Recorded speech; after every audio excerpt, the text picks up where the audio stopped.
Me, it's Chris Westlake calling. Back to me today. Yeah, we would love for you. We think that place is fair, and we'd love to do cash there as well. Um, so that would be wonderful. Let us know what date that you might be able to do this. That would be great. Hi, everyone. Thank you. Phone number is 226-440. Hey, Gina. Kenny.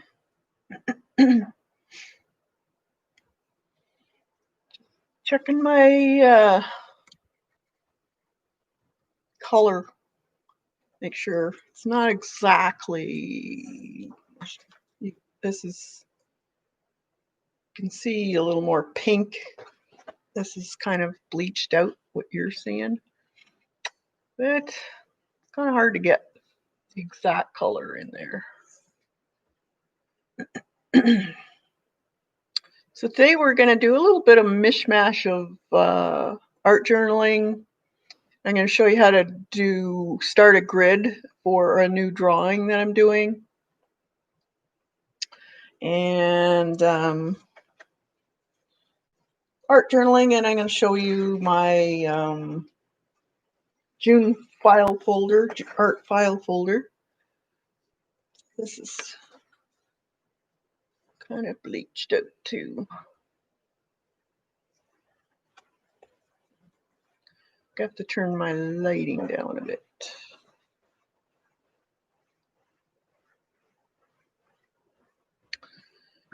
Let's see. Too much saturation. There, that's a little better. Although it makes me look like I've got a really bad suntan. Let's see. It's a little better. I'll have to keep it at that. Don't mind my yellow arms. But it's more true of the color. Yeah. Hey, Dorothy, Joan, Shelly. Good to see you all. Yeah, I'm going to be drawing this picture. So I'm going to be using a grid to draw it so you guys can see. This is the grid. If you go back in my drawing lessons, I show you how to use this, actually draw this grid out to make this grid. And this is just on some transparency film. You can draw right on it with a Sharpie marker and it'll stay on. You can make this even smaller if you want, just by continually going through your cross sections. So it depends on how much detail you need information. Left my headphones on. Oh no.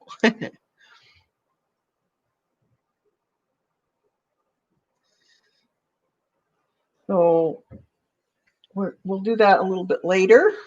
And I'm going to be doing it on this type of paper. So it's just a Strathmore.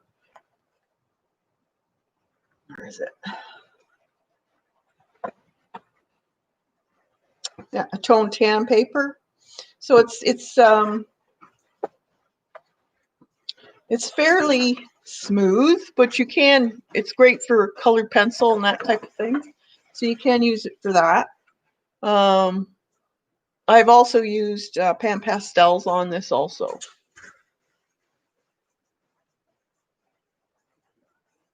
So if you have any questions, just put it in caps so I can see it. And if I don't, I'm sure one of the mods will let me know and I'll get back to you.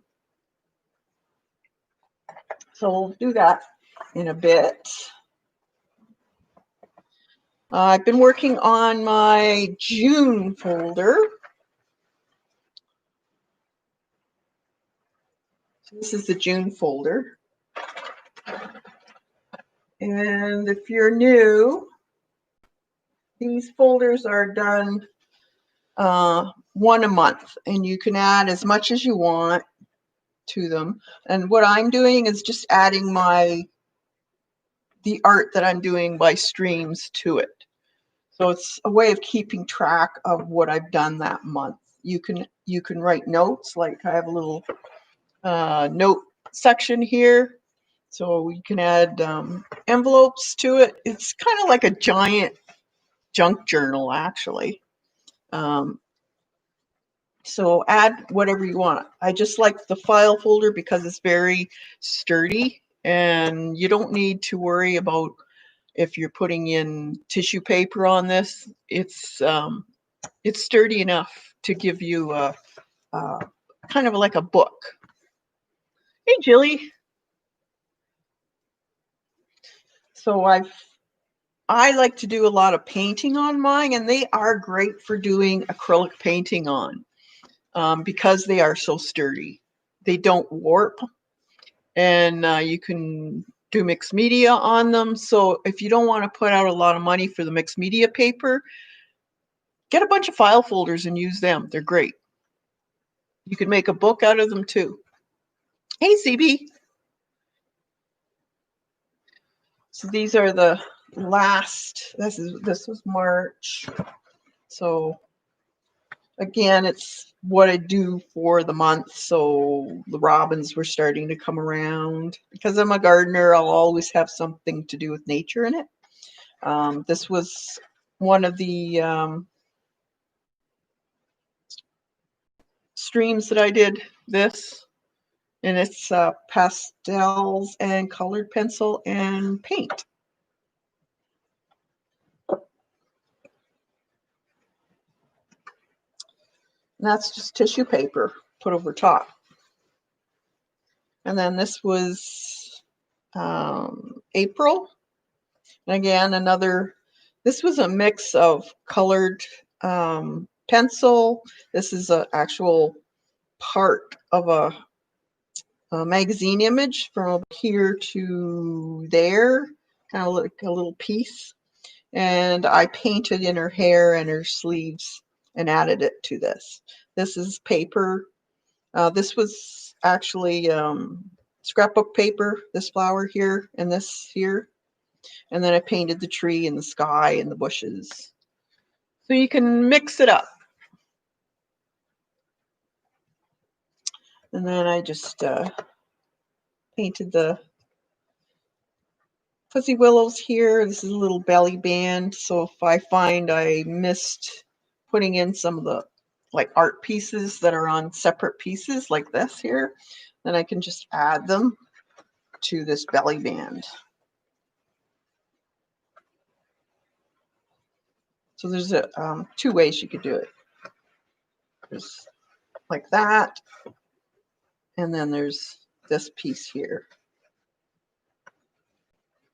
So you could put 3 or 4 different things in there if you wanted to.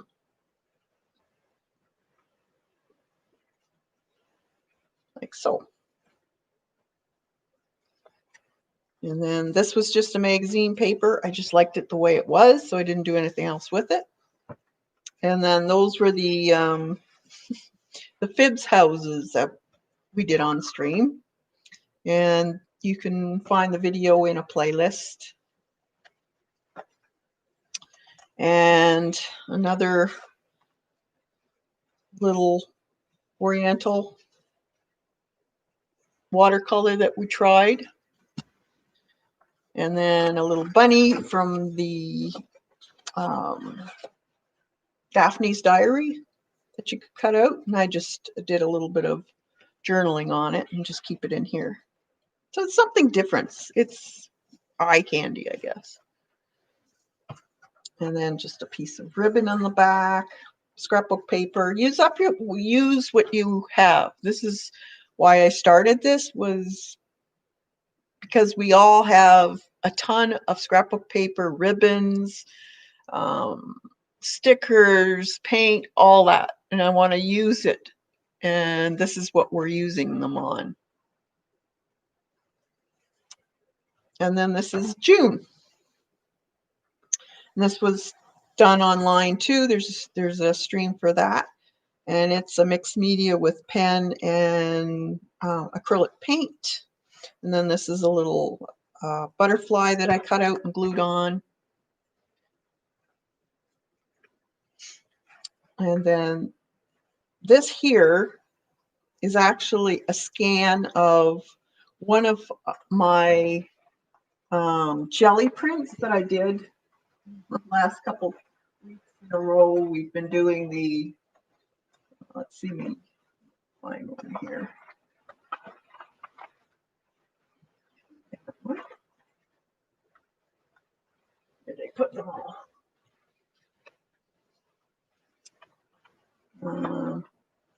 Yeah. So it's just printing actual plants on your jelly print. So you actually get a really neat imprint of the plant veins that shows up. And then I just put a stencil on top and did that. And this is just copy paper. So you can do it on copy paper. And then we also did live plants through the embossing machine. If you remember that, that was cool. And this is no paint, no art material at all. It's the actual colors that once pressed came out onto the paper. And so far they've been keeping true to the color. I did use an embossing folder on top of this, so that's why you've got the different shades here. But you can use, I think these are so cool. This is just copy paper that we used here. And these are the actual colors of the plant material.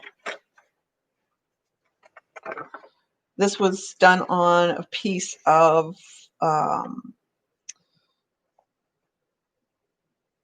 printed copy paper. So this was a background from that pack that I've been using for my journaling.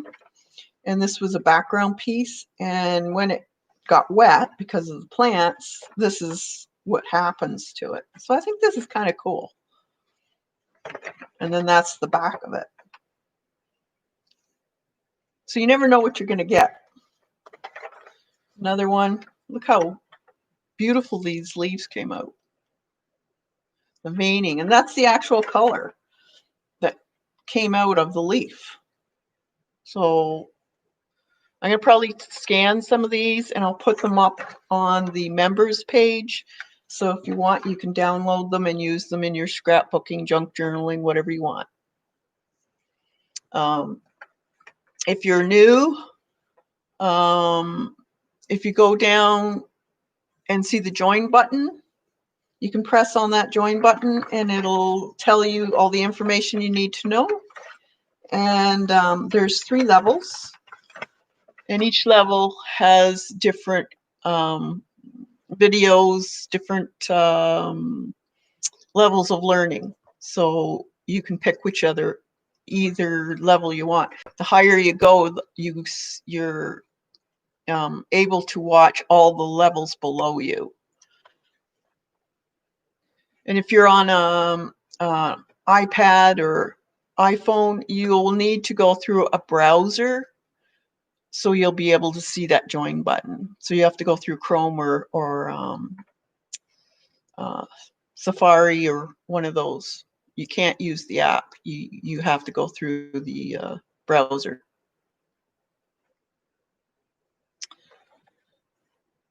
Okay. There's another one. This turned out really cool. That's got some embossing on it. And we're going to be using these in our junk journaling that I'm doing on the 3rd level, the Blooming Artist level. And I've got some really neat ideas for that. And we'll also be using these to paint over. And I'm going to be doing some paintings on top of these, and we'll probably do those on the second level of budding artist.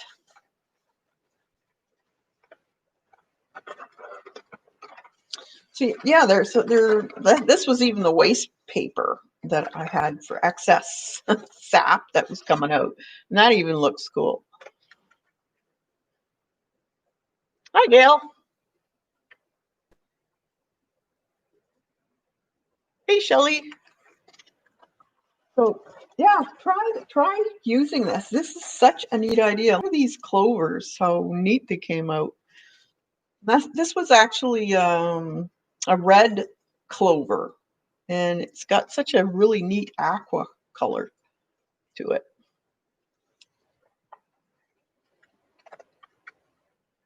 These were stamens from poppies that made that.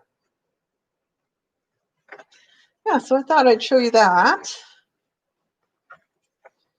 So that's actually one of the acrylic prints from the jelly plate. And then I just placed live flowers on the scanner and put the paper on top and scanned it. And that's why you see this. I just tore the edges. This is a jelly print that I used to match the purple and the flowers. This is from that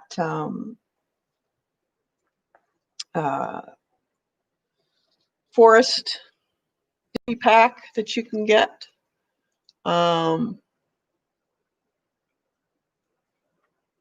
Hey, Carla. And then just use bits and pieces from magazines, like this was from a magazine. This is part of that digipack. And this is also, and then this is, I'm going to give you a sneak peek of what we're going to be doing in Blooming Artists Level 3 tomorrow. Voila!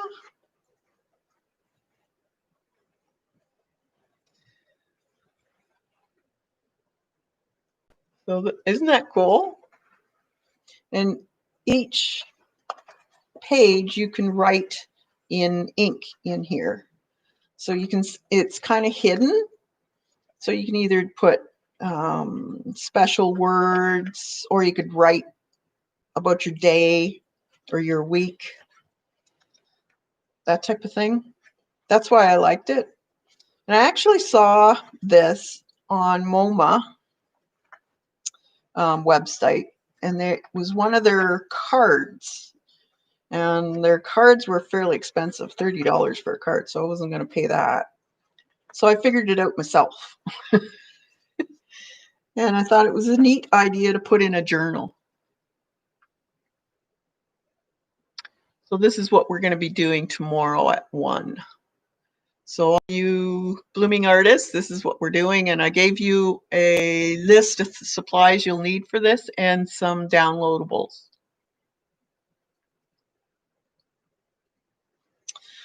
So then you can fold it up, use this as a little place to tuck it so it doesn't open on you. And then I still have yet to do this. So I found these. Again, use what you have. And I'm probably going to put June here. I thought this would be kind of cool. We have a J.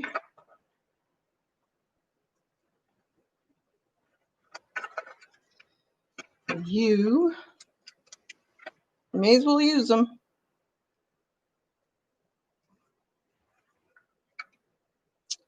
And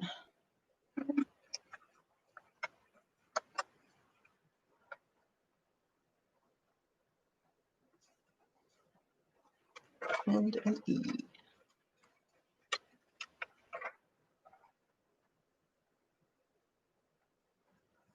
There.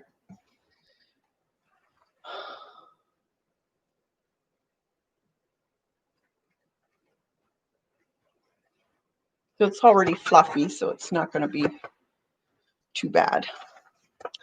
So when this is a tuck, so whenever I do any smaller pieces, I can either slide them in here any extra stuff. So I'll probably put some of these in. If I get a larger piece of art, I can always add another piece of washi tape here and make another flip.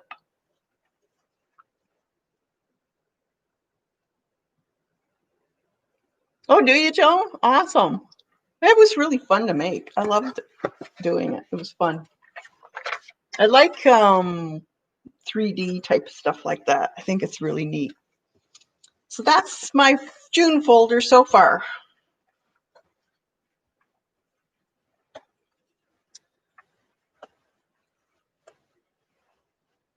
So put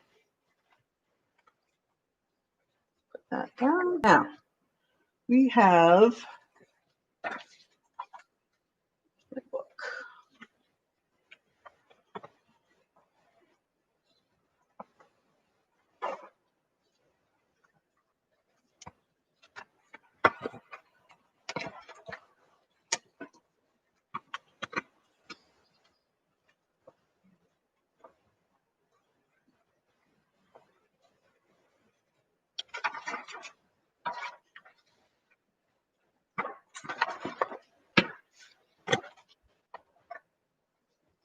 Now there's quite a few different grid systems you can use.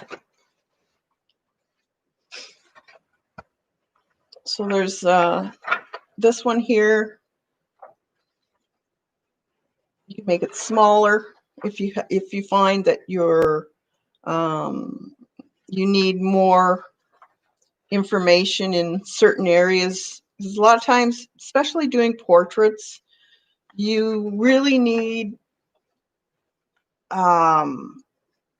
sometimes a very small grid to get the placement of the eyes, especially correct.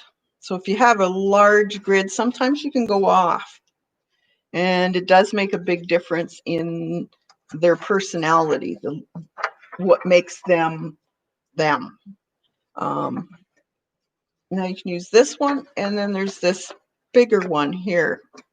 Nice thing about this one is you can make it smaller and smaller and smaller.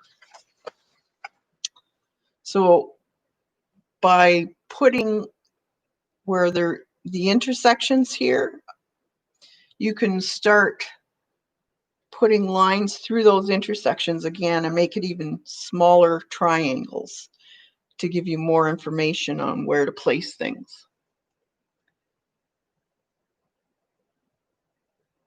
Hey, Shauna. Hey, Deb. I like the grid in grid transparent. Yeah, it's so much easier. So what I normally do is I'll tape it to this printout here. And then I will, on this piece of paper, I'll put the grid on very, very lightly with a 2B pencil. And that way I can erase it after I've done the whole painting with whatever I'm using, pastel or colored pencil, sometimes both. And I'll just erase the areas around that are still showing. Because by the time you're done, you don't see the grid on the face because it's covered with colored pencil.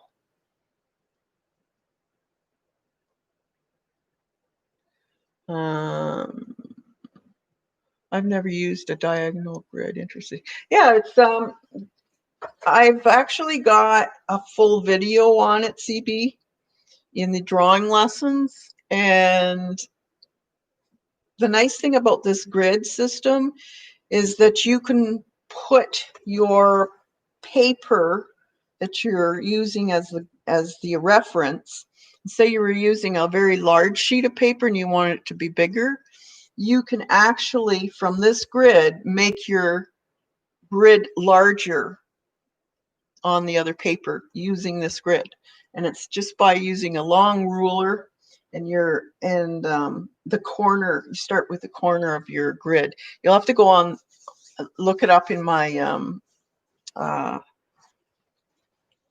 past videos. It should be on there in drawing lessons in the playlist. I believe it's a separate one with just grids. But it's so much easier in making your expanding or decreasing even your grid.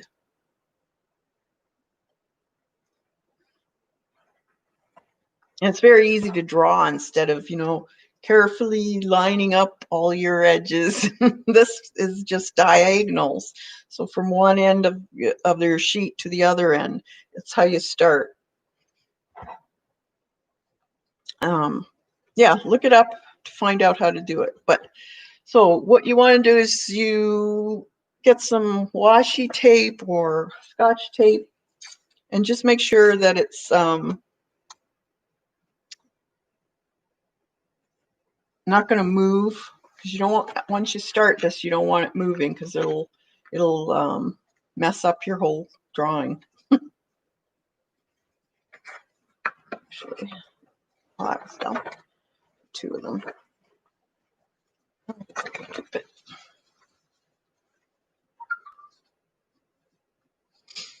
So I'm just going to put it on this paper here. I probably have to prop this up so it's not so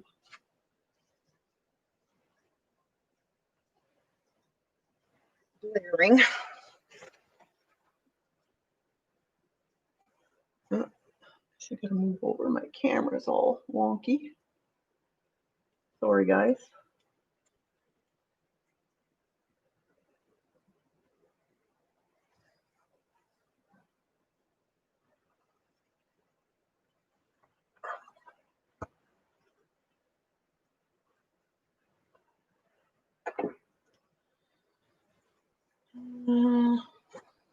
Let's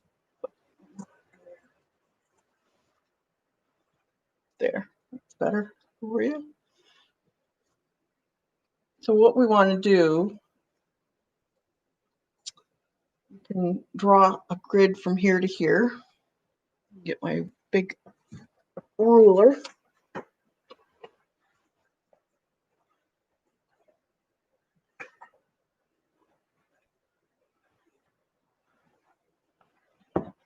And with a 2B pencil, just draw it out. So there is a perforation line here, so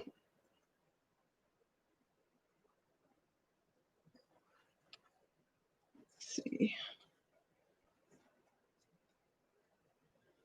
Actually, I probably should put this on, yeah,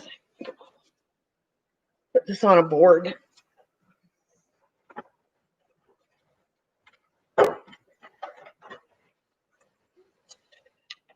Yep. That way it doesn't move on me.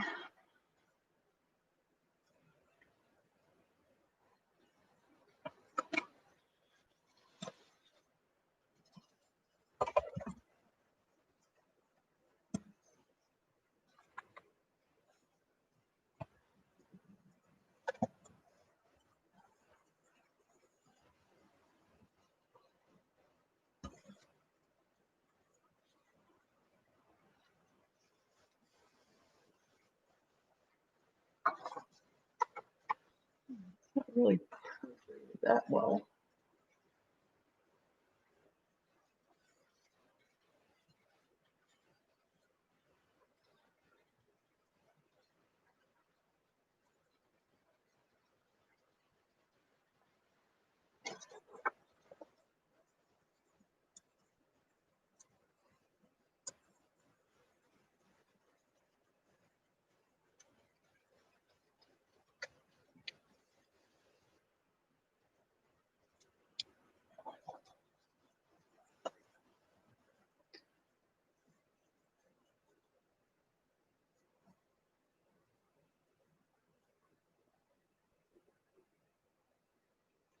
I'm just gonna make sure it stays in place.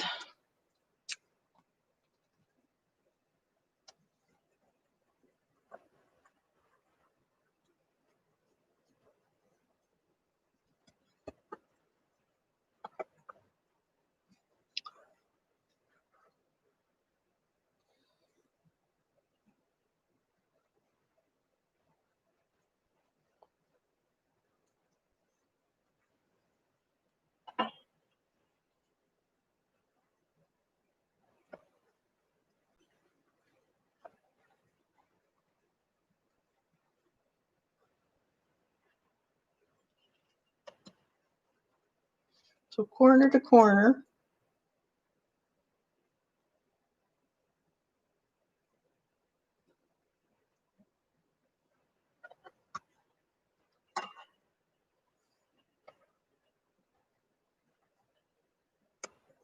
Find your center point. So this is 9 inches, 4.5.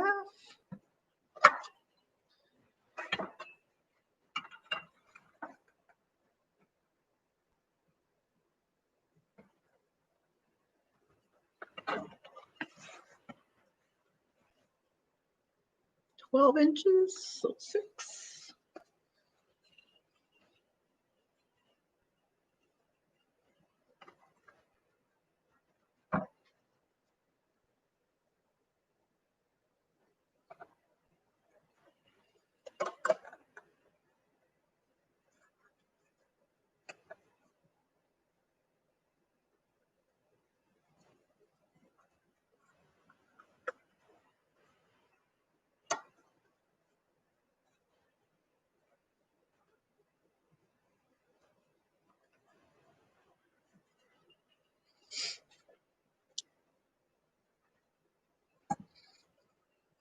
Now you take a quarter, so we had 9.5 inches, so 4.5, so 2.25 inches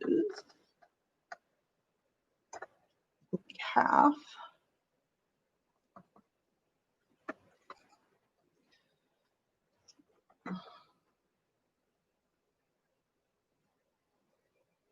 One, 2/4.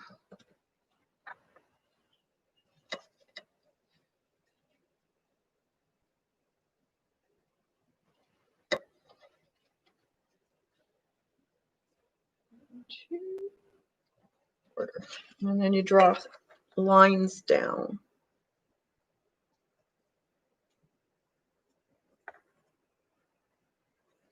I know this seems to be a fuss to go over. A lot of people don't want to do this because they don't want to take the time. But I'll tell you right now, if you do this, it'll save you time in the long run. Because so many times you will be out fractions of an inch, and it makes a big difference when you're doing a portrait of somebody you know or somebody else knows. And you'll end up having to redo it all over, or 2 inches, 3, or rub out a whole area, and it just doesn't work out. So it's best to do it this way until you've trained your eye to see things proportionally, and that just comes with practice. And there are tricks for finding proportions, and I can show you some of those.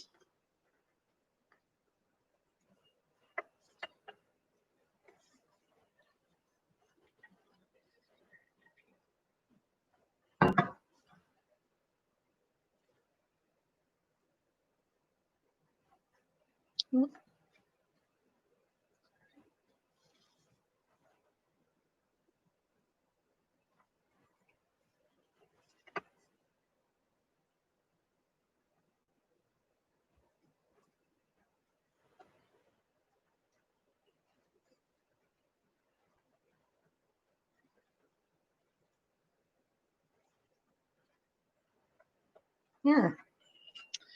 Now, so that's not bad. This one's out slightly. I can see it. You see how they cross each other? The lines are crossing each other. So then you come down from this corner up here, should go through these here.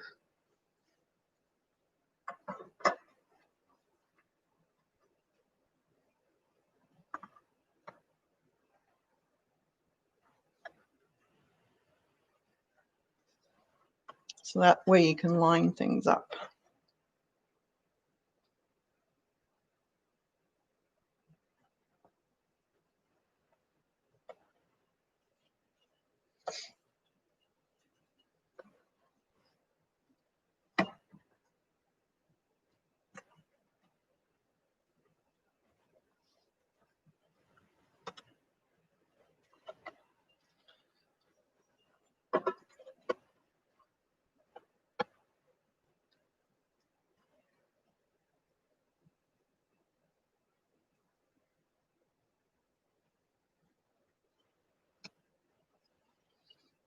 Okay, then now you can do the same thing on this side.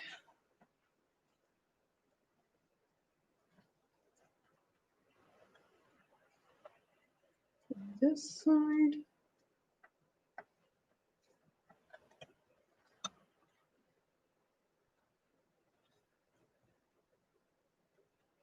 I just find that this seems to be a whole lot easier to draw out than the squares. And it seems to be a little easier to follow instead of having to count your squares. But I leave it up to you. Now I don't have to do these outer edges because it's not the person. It's just the outside edge. I don't know if you can see that. Any questions? Hi, Kim.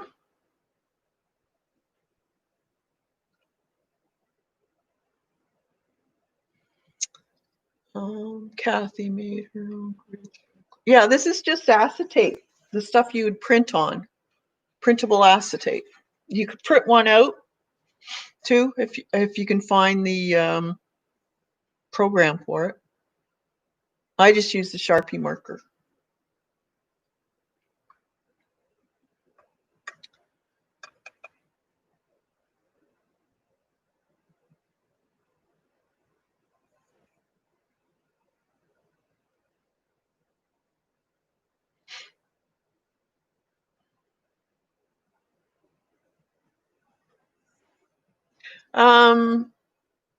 If you're, I just use the plastic and make my own grid because I can later erase the grid that's left showing on the background.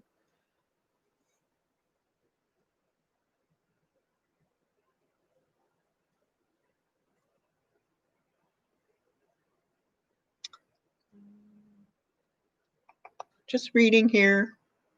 If you don't like it when I'm quiet, just move ahead. If you're watching the recording, I have to read chat, and I'm sorry, but I can't read, and chat all at once.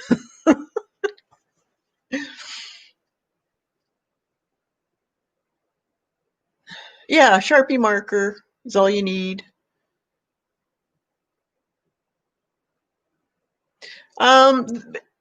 The transparency film, there's a rough side and there's a smooth side. The rough side is the one you normally print on, and that you can use your Sharpie marker on and it won't come off. Or you can get a permanent marker. These seem to be the best. The microperms, you can draw on plastic and it will dry and it will not smudge. So Microperm by Sakura.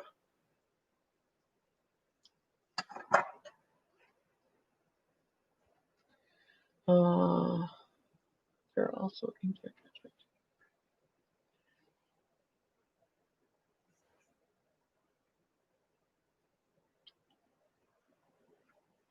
All right, so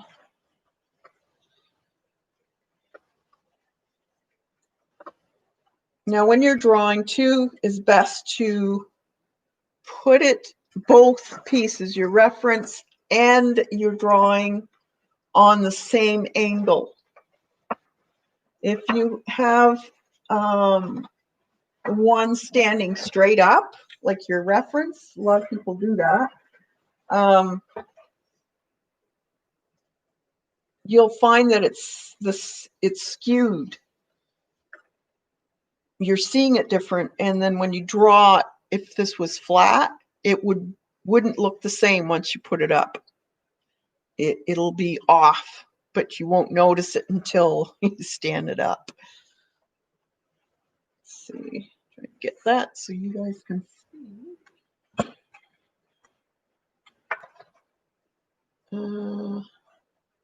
There. So this is my sister's grandson, Max, and his cat. That's a new cat they got. I don't know what to call it. She can't even think of it either. Lucy. This is Lucy, and that's Max.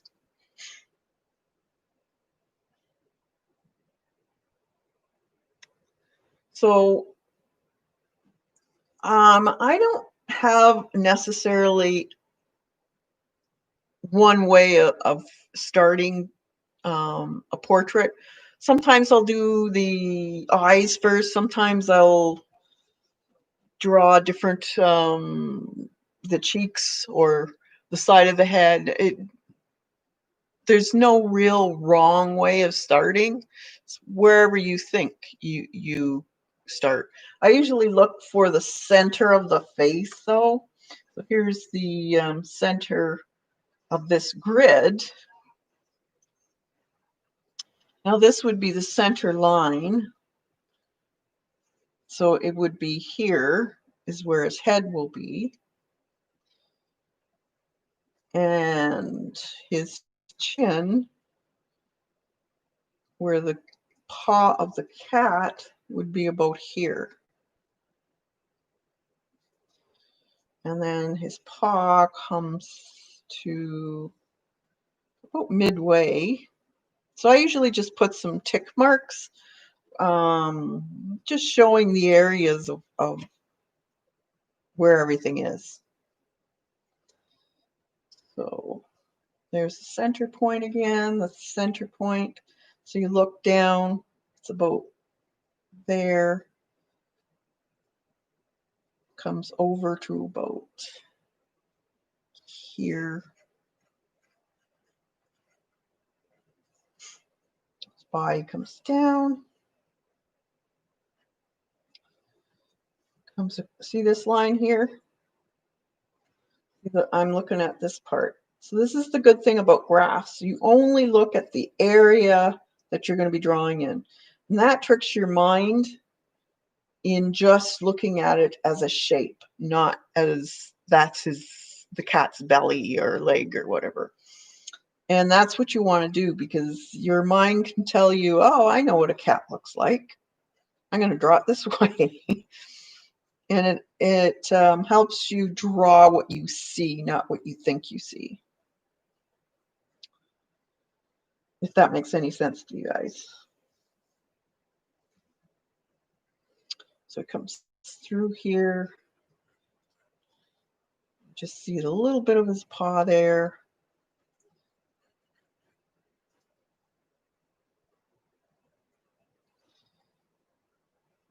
Comes up a bit.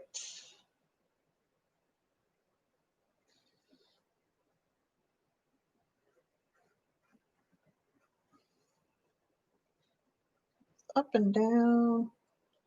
And about a third. So right about here. And then it comes up along this line here.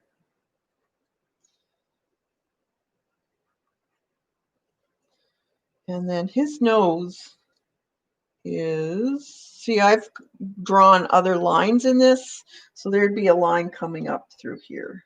Maybe I'll put that in so you guys don't get confused.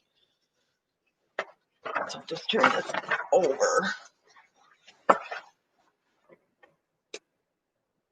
It's too thin.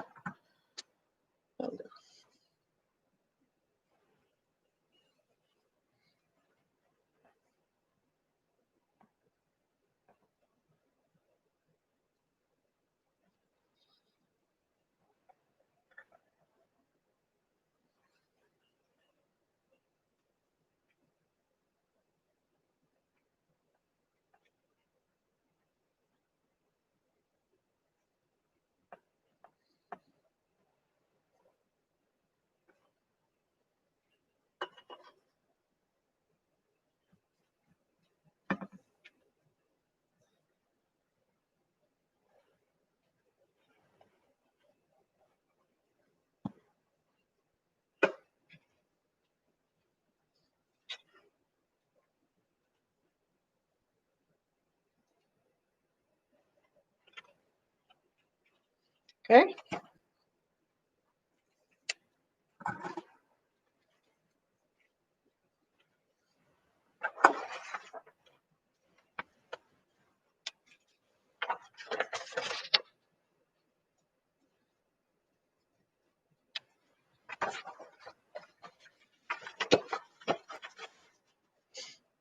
Okay.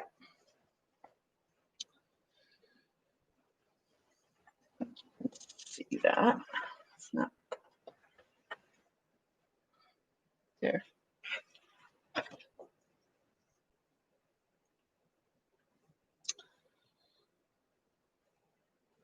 Okay, so now we can see where his nose is right in that center point. There's his leg here. There's his chin here. His mouth comes out here, comes across, and into the next.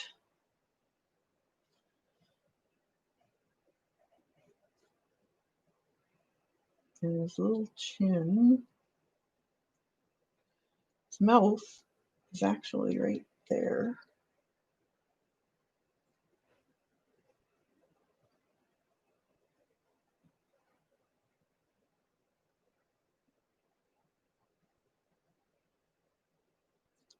There's there.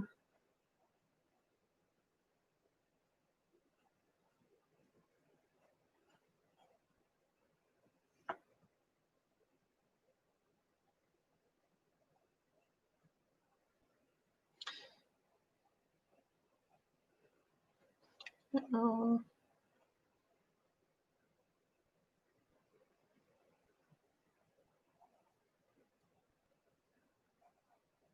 So this is just mapping it out right now.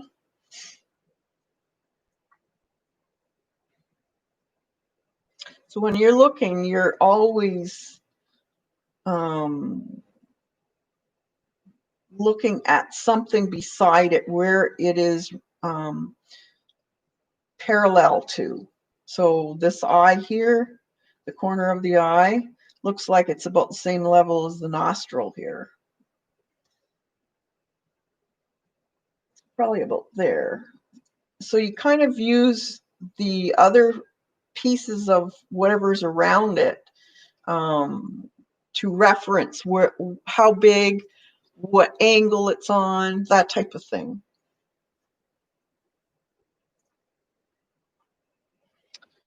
They are. Any questions?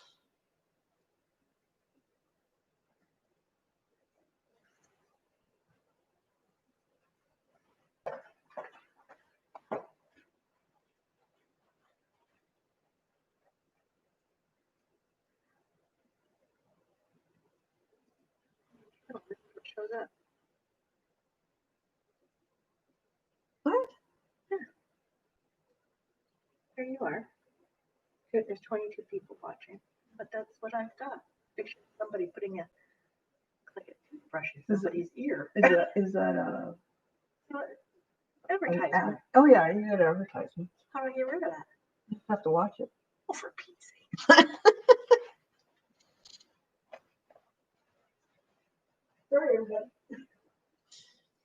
My sister, she's new to YouTube stuff.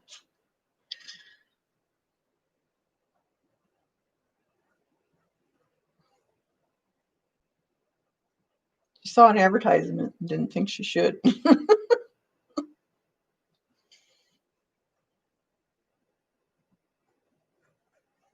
So it's not a quick process, people. This is why I don't really like doing drawing online, is because you have to think, and it's hard chatting and doing everything else online.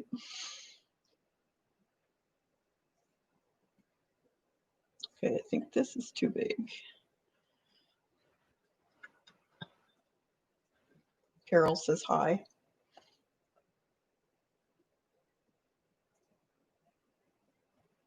Hi, Carol.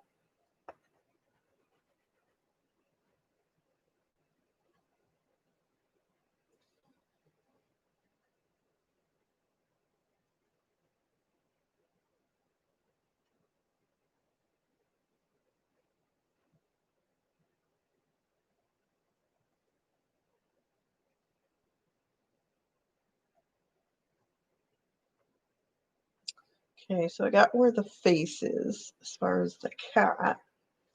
Now, I need to draw where the cheeks are. So his ear, bottom of his ear is about here. And the top is about, probably about there.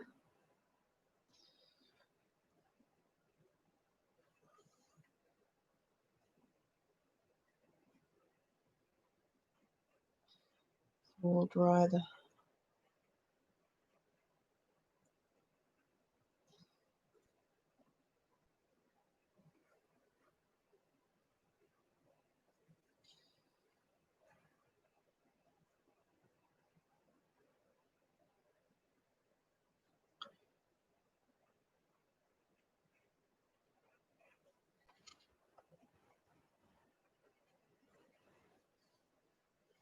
you just have to keep mapping things out. Okay, see, there's the edge of his foot there. So if you put a line up here, the edge of his foot, yeah, that's about right. Might be a little bit long.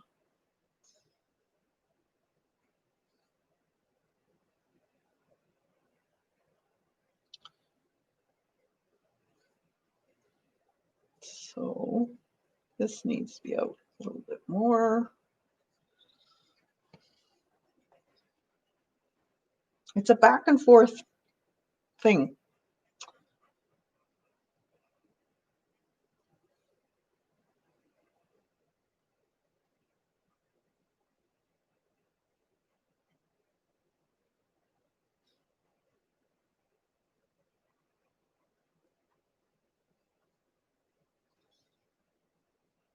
So his hair comes out a bit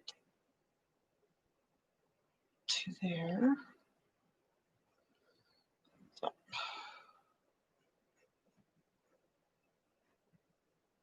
to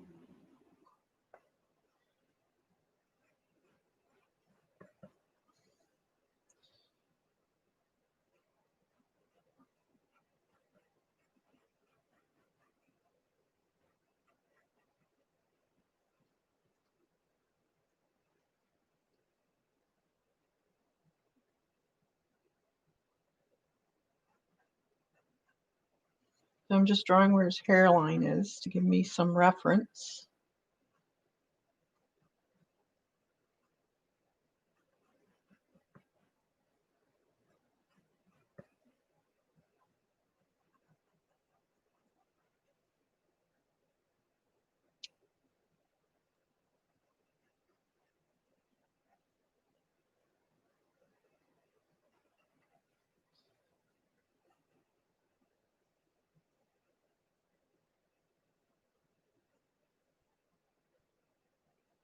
So this side of his face here comes to this little peak in the fur.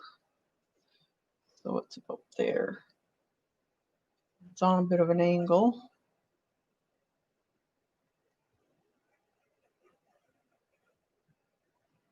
And his ear shows just a bit of it, not much.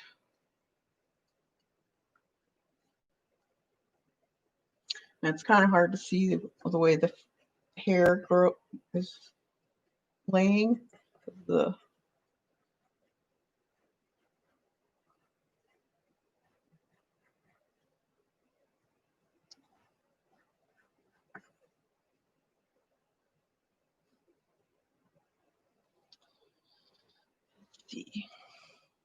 that's about the size of his face. Now, let's see.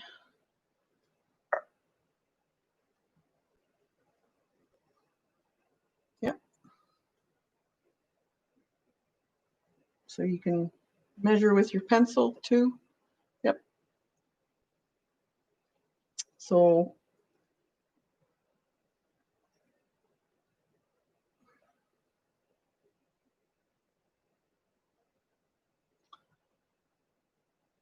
about here.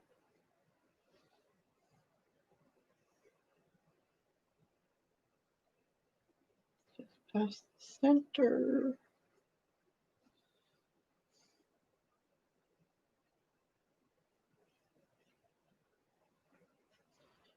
You're looking at your, it's probably too low. Look at your reference.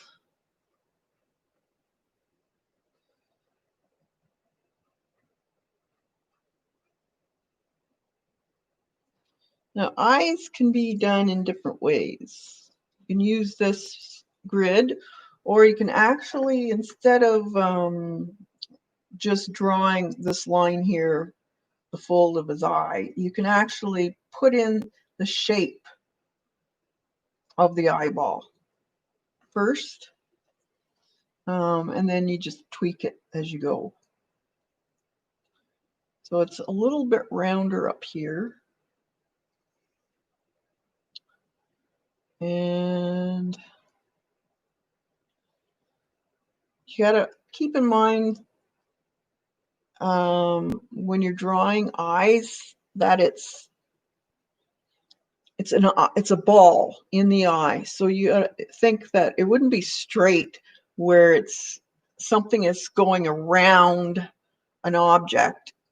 It's also folding around it. So you got to think in that way too when you're drawing, so that it looks like the lid is going around that ball of the eye.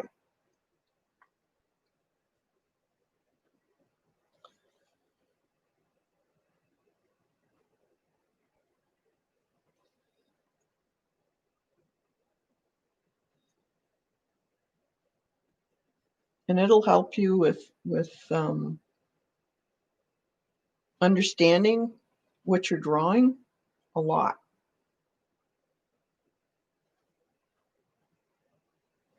Let's see. Get a something. So from corner to corner of the eye to the corner of the eye, you can see that it's on an angle.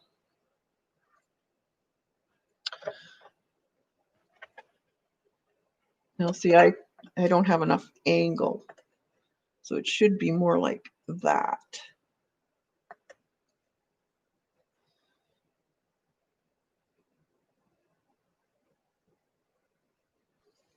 And this corner of the eye is too big.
It's about here.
All right. Hey, Kathy. Hey, Joan.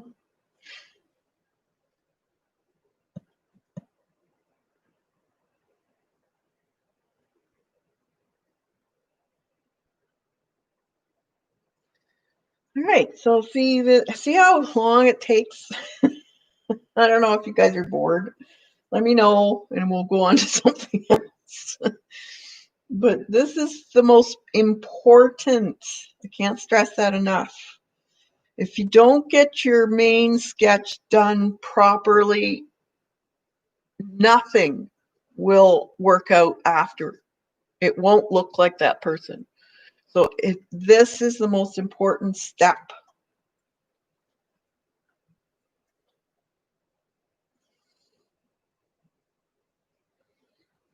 So here's his nostrils are on an edge again of this point here.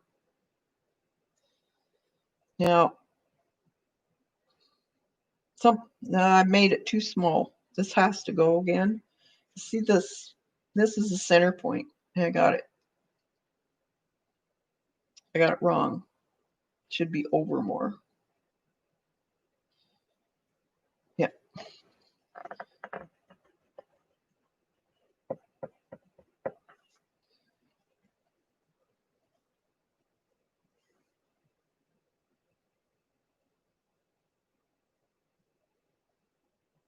There's the center point. So if I measure from the center of this here, that's the corner of his eye is there. So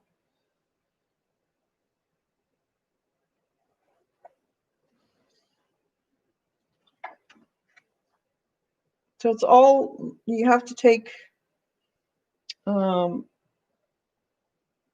whatever way is easier to do. There's so many different ways of seeing if your drawing is correct.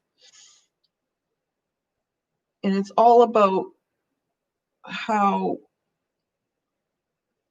it's associated with other areas in proportions and angles.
See, this eye is off now. If I put this on, you can only, it comes to the edge of it. So this has to go over.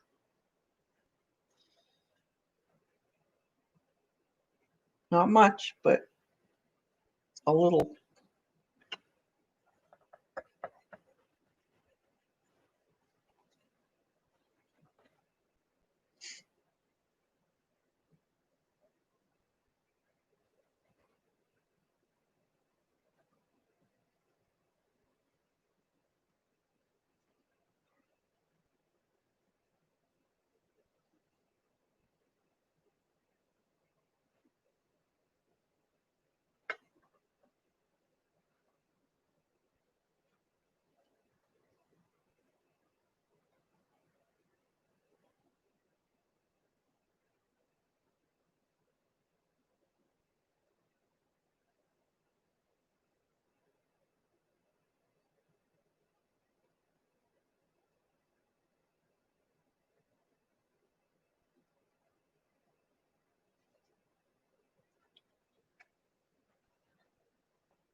Okay, it's still off.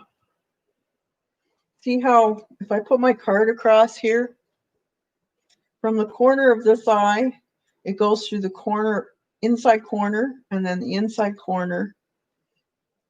And wait a minute. Pretty well almost the same. See, it's what way off.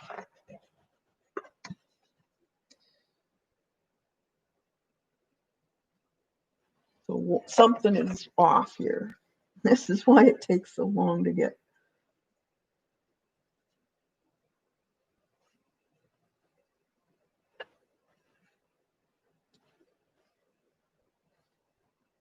Down there.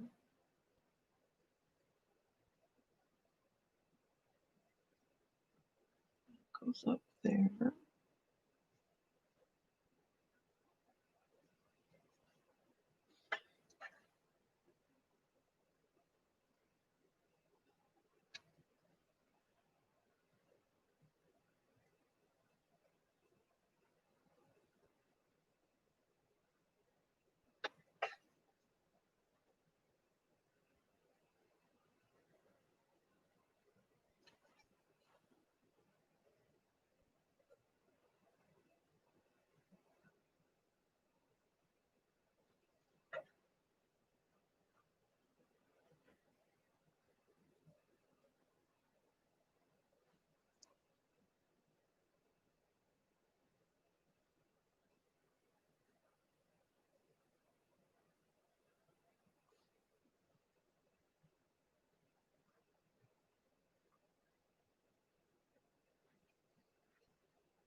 think his nose might be too high.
Okay, any questions so far?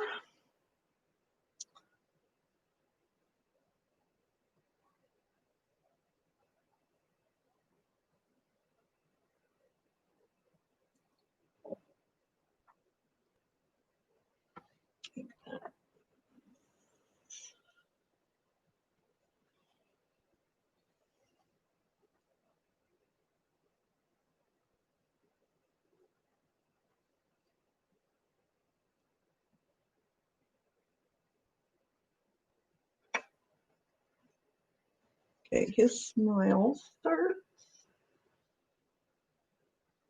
not above there.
When you're doing eyebrows, you really have to pay attention to the growth pattern.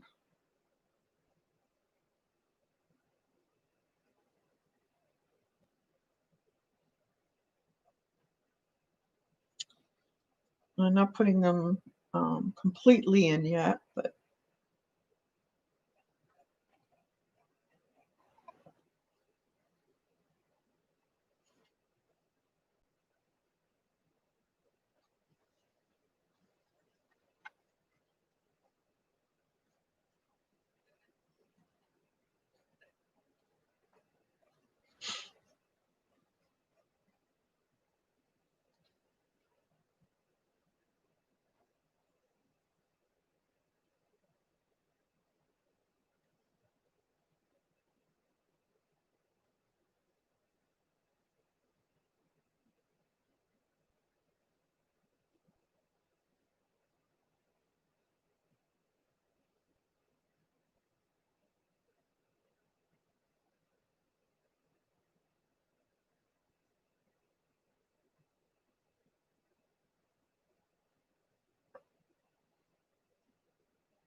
I think the nostrils are a little bit too close together.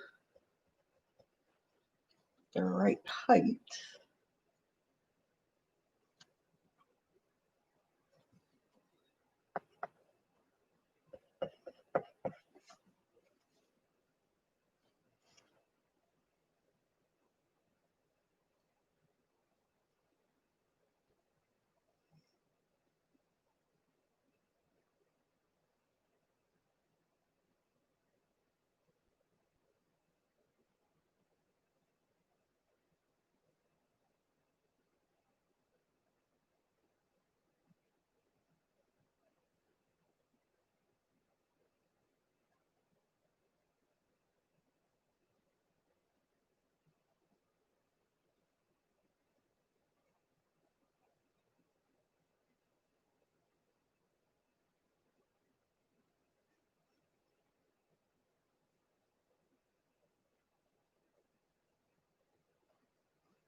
Does that look right or not?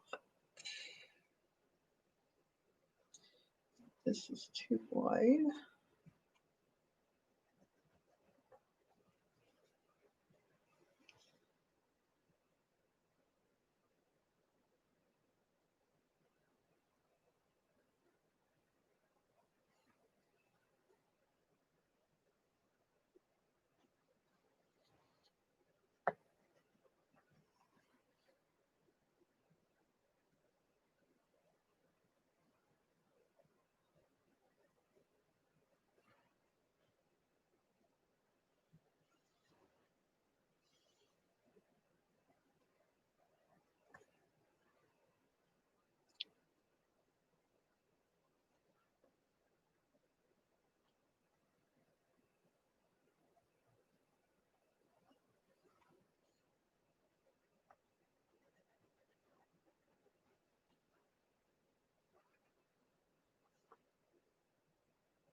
That should have been over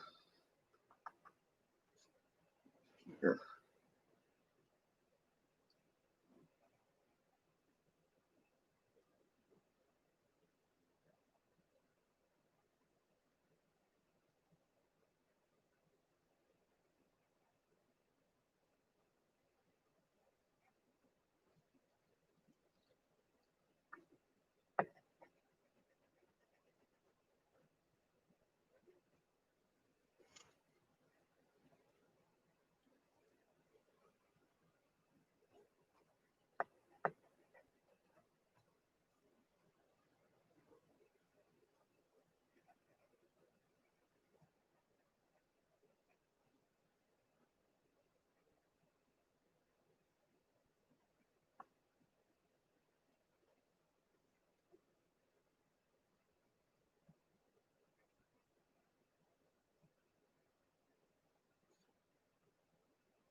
All right, so Kathy is demonstrating how to graph.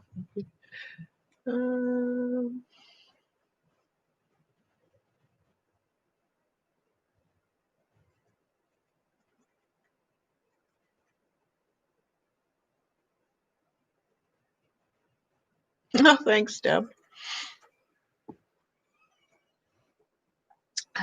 It is. Are you guys bored now? Be honest, because this is the thing I find. I can't talk and I can't read chat while I'm doing this, so I'm very quiet. So this is kind of the basics. So you've seen what I've been doing. So I can do it offline and then just show you how it turns out. Not at all.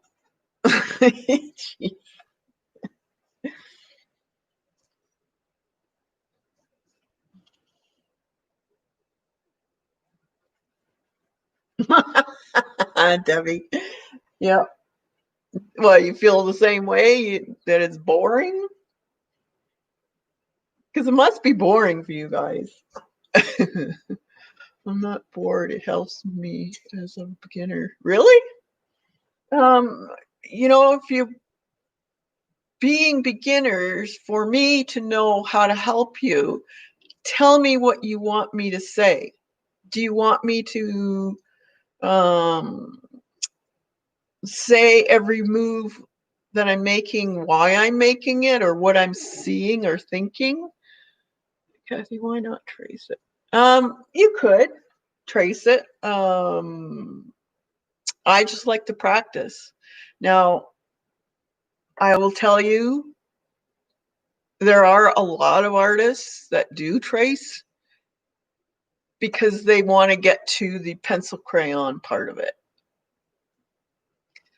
For me, I find that if it is too easy to go ahead and trace. And if you do tracing too much, you lose your ability to see how to draw and not draw what you think you see, if you know what I mean. So it's always best to take that extra time and draw it yourself, because it keeps practice for you and your muscle memory to remember how to see things and to what's the word I want? Reference shapes, angles, and how they relate to each other. I see what you mean. Yeah.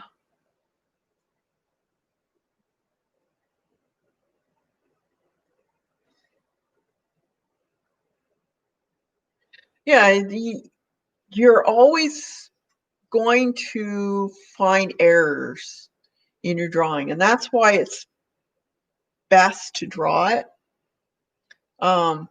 Also, don't do the whole drawing, pencil, crayon, everything all in one shot, because you can always come back and look at it and you will find something that's not right. Or you can, like for me, because I'm filming this, if I look on my monitor, I can easily see things that if I look straight at it, I won't see it. It's really weird. Same with if you put your drawing in a mirror and look at it in the mirror, you will see things that you might need to change or fix. So you have to keep doing that.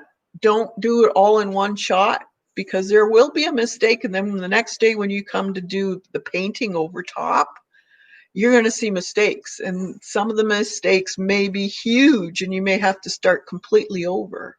If I'm using the same grid, not enlarged or making it smaller, I will put it on the light box. To see. Yeah, you could. Yeah. There's so many ways of drawing, and there's artists have all kinds of tricks. But if you want to do a lot of sketching, like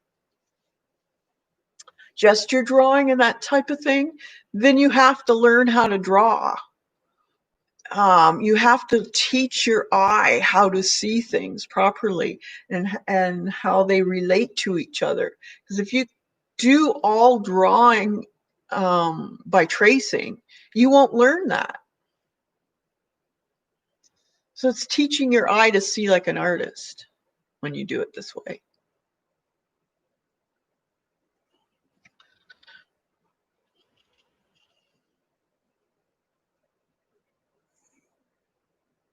I use my camera monitor when I am not filming to get distance perspective. Yeah, exactly, Debbie. There's so many ways of seeing things, how they relate to each other. For myself, I find it easier to use a grid, and like I've been using this card. You could use a small ruler if you wanted to, because then you get to see the angles. Angles and shapes are the most important thing when drawing, because that's what you should be looking at. Look at, instead of this eye here, the whole eye, you would look at this shape here. So it's kind of like an almond shape, but the bottom side is flat. Or when you're putting in the eyeball, how much white? So look at negative shapes. You kind of have to put all of these things together in order to see things properly. You don't do one thing and only one thing, because then you tend to make mistakes. But if you change it up and do a whole bunch of different things, like if I were just to rely on these lines, as you saw, I made a mistake in the width of the eyes. So this helped me. Even though I had the grid, I still had another tool I was using with the grid. So there's many, many, you kind of have to find your own tools, what works for you. But yeah, in order to do that, you have to be doing this.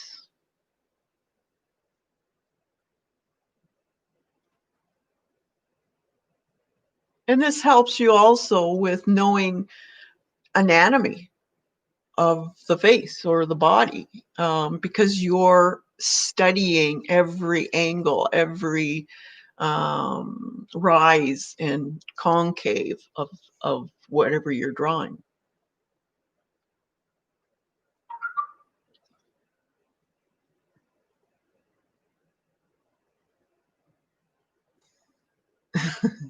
But it is a good thing to do.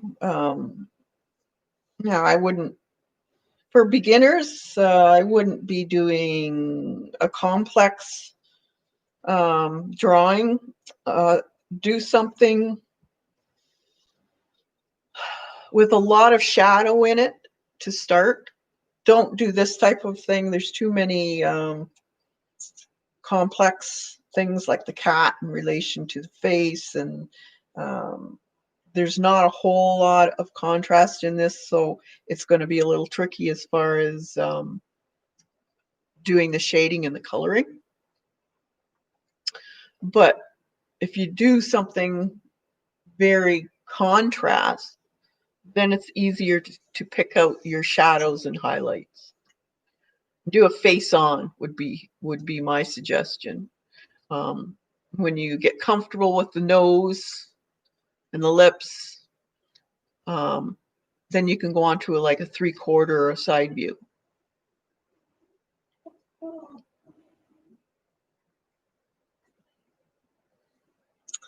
Yeah, I enjoy the challenge. Some people, there are ugly stages, I guess you could say. So you have to look at it and remember that, because you can get very discouraged.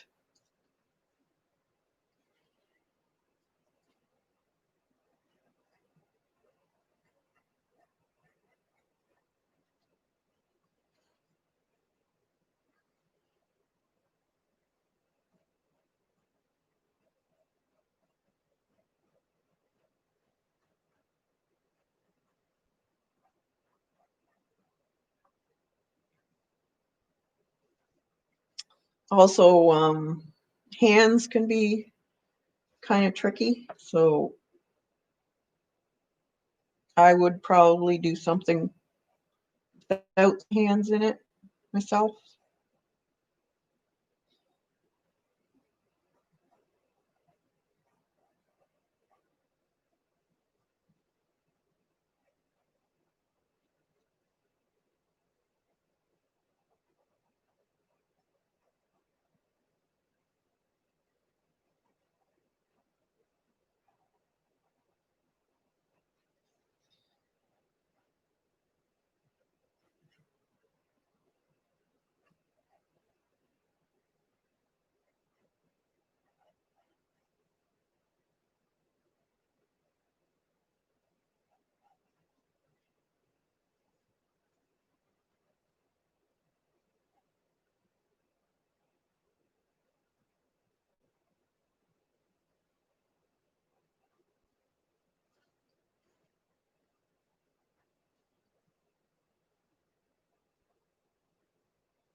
I think this probably would be something I would do in stages next time in probably the members only.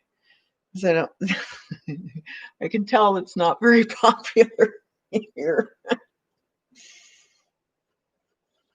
Because it is, it's hard to keep you guys entertained and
all right.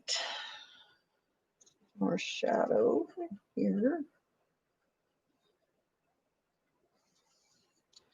See, because this is not very shadowed, it's going to be mainly about color variance and tone. That's going to give the dimension of everything.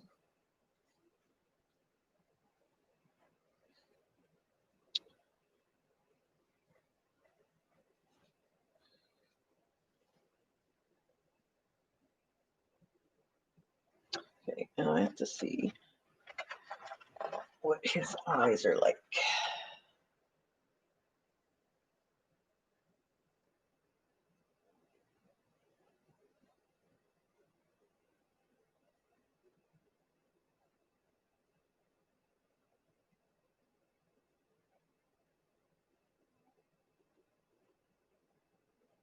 A lot of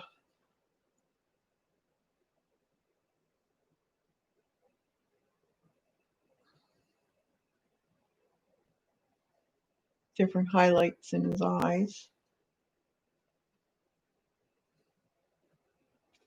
And then his eyelashes too. Just like here.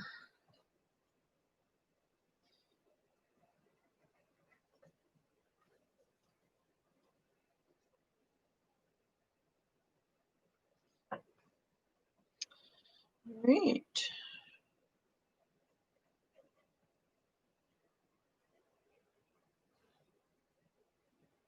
Because let's see the bottom of his ear. Looking quite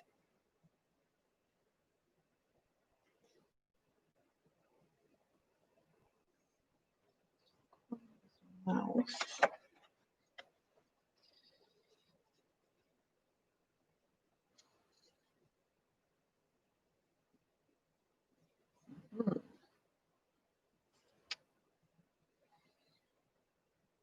So I think his ear has to be up here.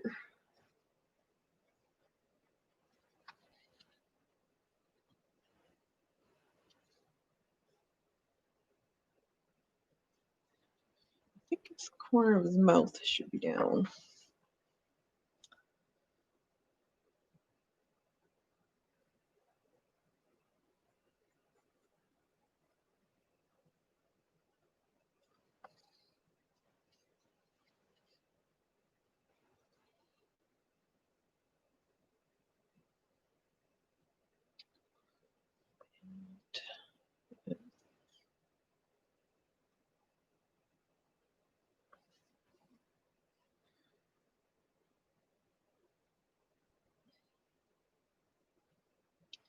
All right.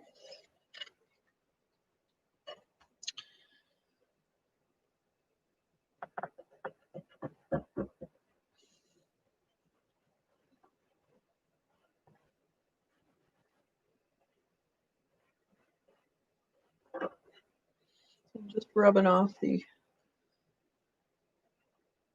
facial areas here that the grid's on. Get some of it off. I pretty well know where my map is of the face now. So now what I would do is start with, depending on what you're using, colored pencil or pan pastels. If you're using pan pastels, I would start off with the darkest areas, shadowed areas of his face. And then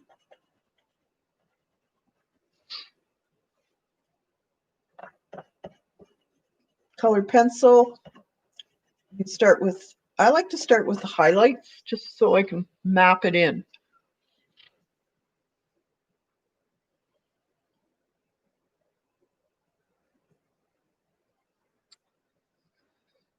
So that's it to start with.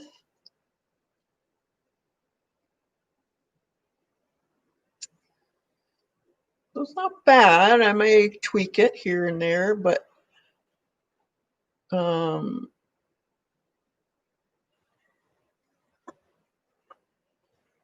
haven't decided what I'm going to start doing it in. Colored pencil or maybe both. Not too sure.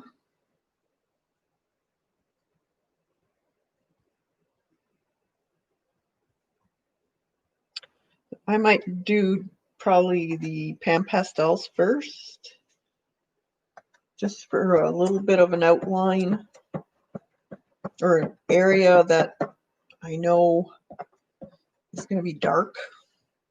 So I like to take some of the real dark graphite off so it doesn't interfere with the color of my pencil crayons or pan pastel. So this is just a map.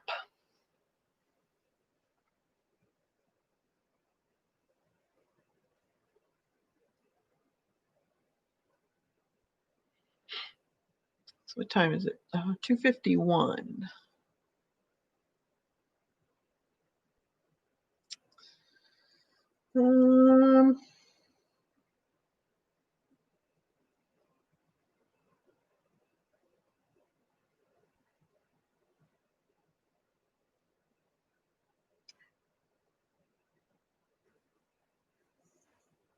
Same with this paper too. I can use this as a middle grade of color, this cream color or tan, I guess you call it.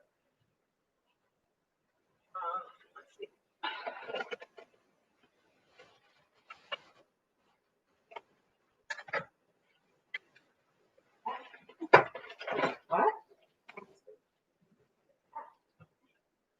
Yeah. Yeah, I probably won't need to do a lot to the cat, just some white and grays. Oops. This is my palette for skin tone mostly.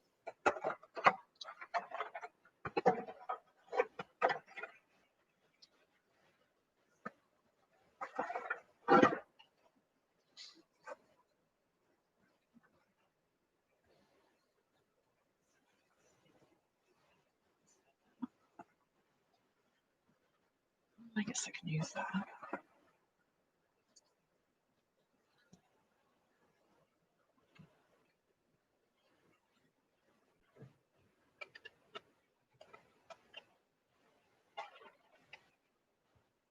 I like to start off with the small tools. Something with a point like these here.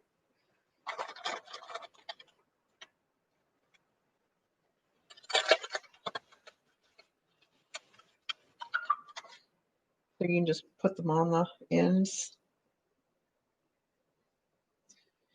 Put them on like baby socks.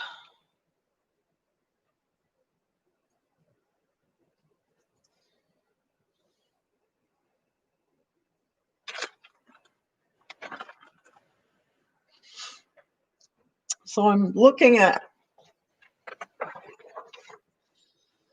colors like in here, very dark shades. I can always go on top with colored pencil for the fur. So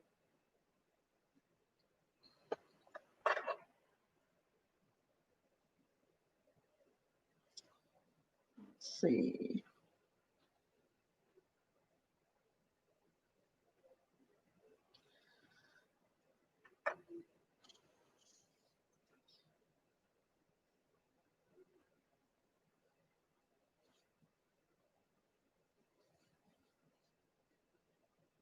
And this is the part that looks ugly. You will think, oh no, what have I done? This is the part that really, really looks ugly. So don't get too discouraged.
Yeah, it usually is on an iPad. Mm. Yeah.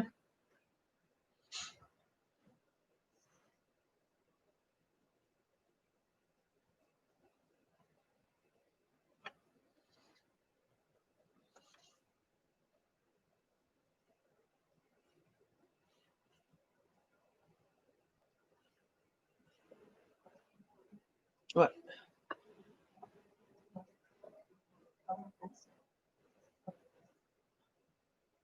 I'm using the pastels as an undercoating or blocking in, I guess you could say. And then I'll put the color pencil on top. As far as acrylic, if you're using acrylic, you would use the like a really matte acrylic if you can find one, and put the pencil on top of that.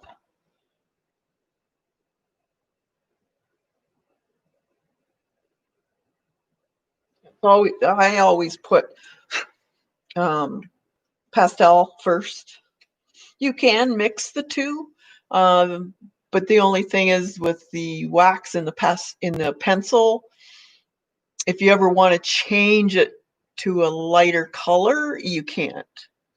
So I find it's easier to do the pastel because then you can always erase it if you find an area is too dark, or use your kneadable eraser and just lift a bit of it. But if you were to put on the colored pencil, you couldn't do that. Same with you can also use watercolor first if you wanted to, and then put some pastel on top of it. Or you could do color pencil on top of the watercolor also.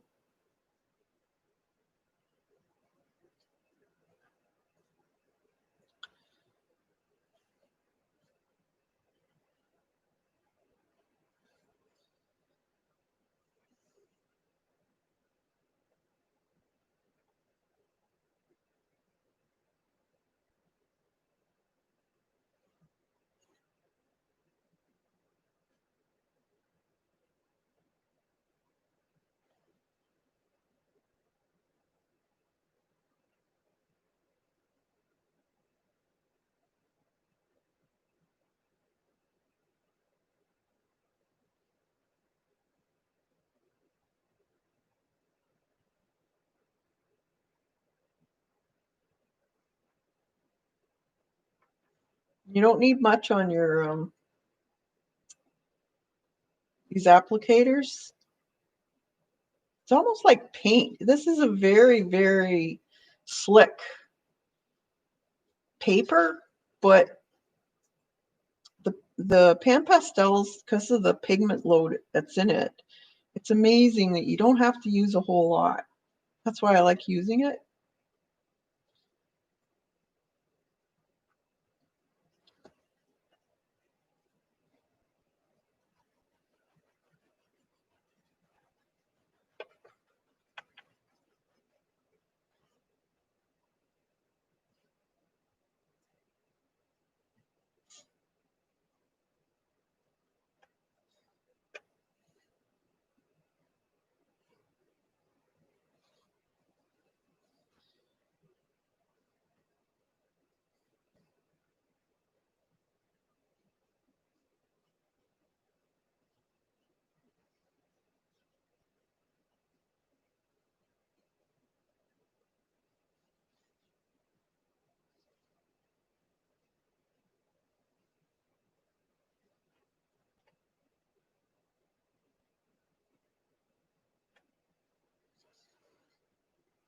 I'll do the cat later, I guess.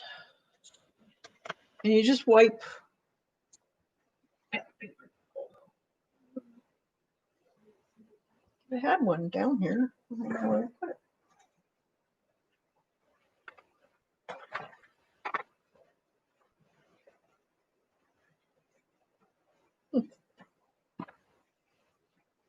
Oh, so you can just brush your tip off and it'll take all the pastels so you can use another color. You don't have to keep changing your thing.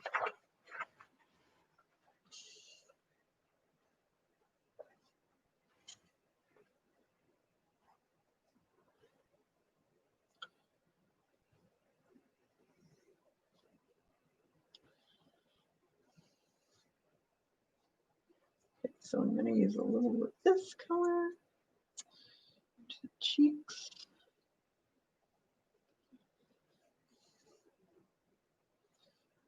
Here.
So always go into the hairline with your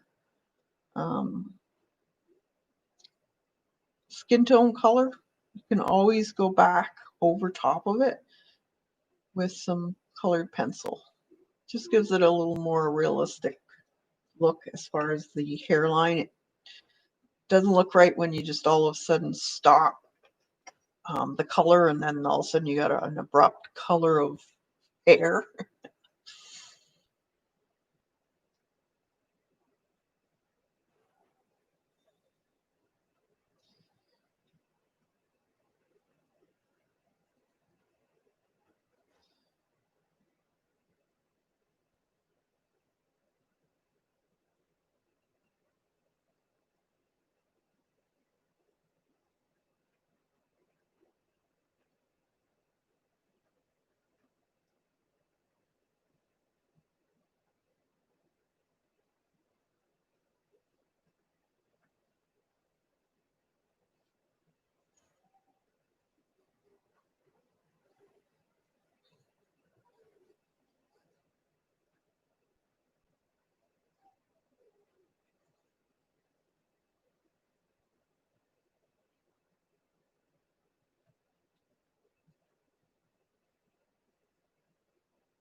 Mhm.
Right.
tray.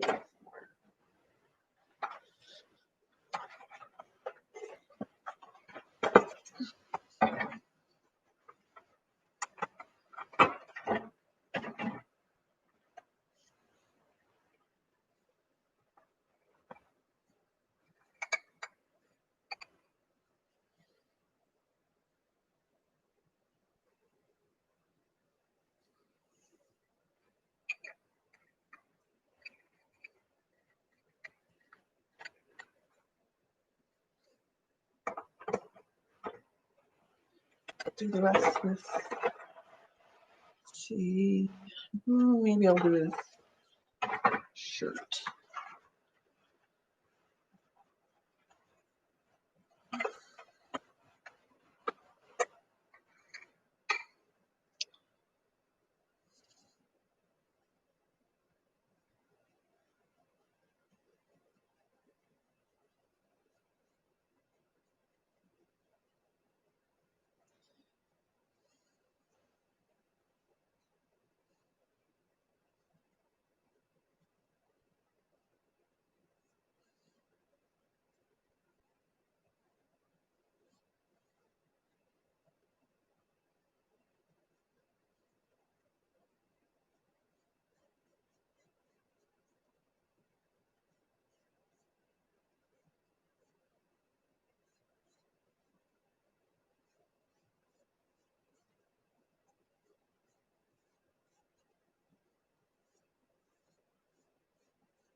What else?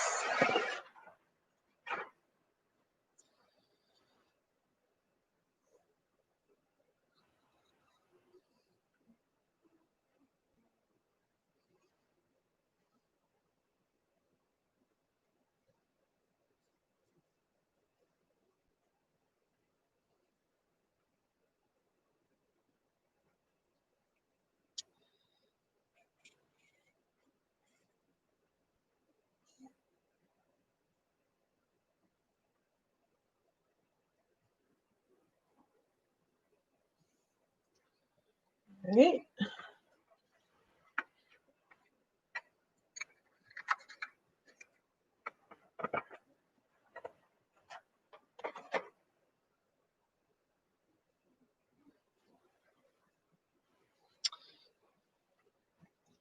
Now what you can do is you can either go directly on top with colored pencil, or you can fix it.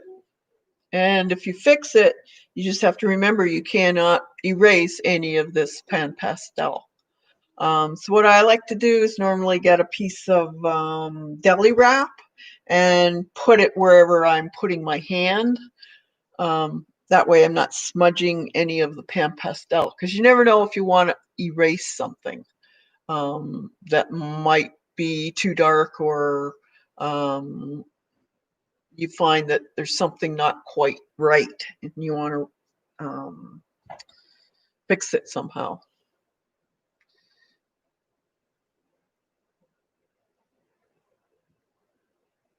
Awesome, Safia. Probably felt good to get back into your art journal.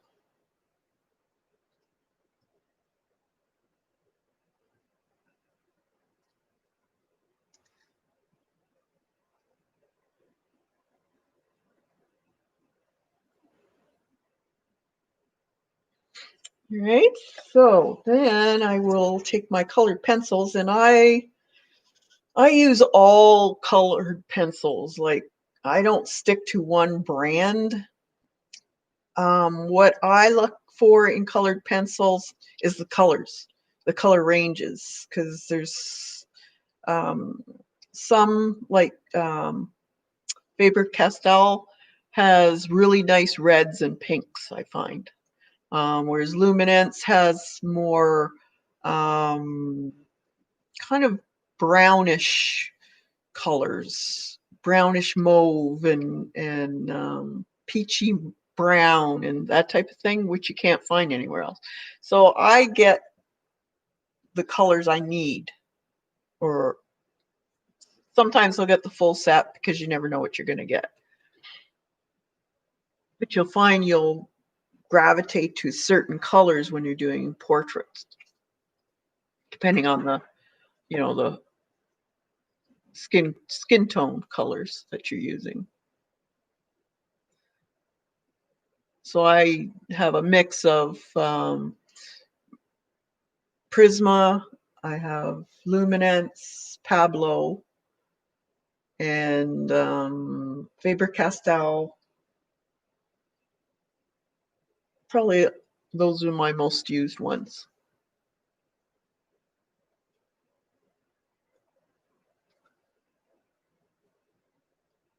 So any questions?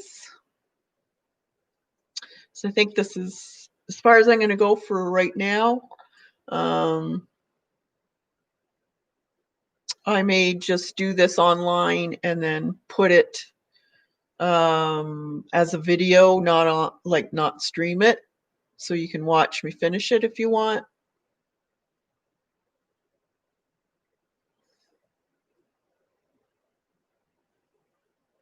But yeah, so that's it for today, I think. And tomorrow, Kathy and whoever else wants to join my blooming artists, I will be doing that butterfly project tomorrow. And there's already a list on the members community page of everything that you'll be needing.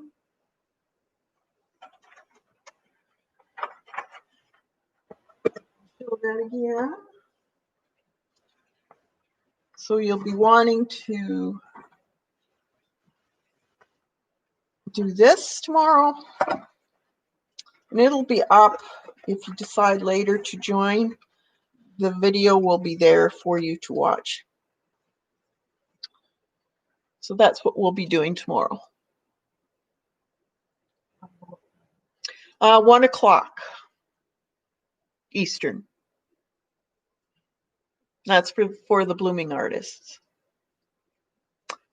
So the third tier.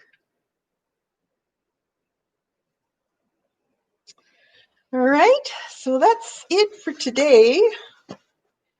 So we'll see you tomorrow, and there'll be some more videos going up for the other levels on the membership. And if you're wondering about the membership, you can go click the join button and it'll give you all the information.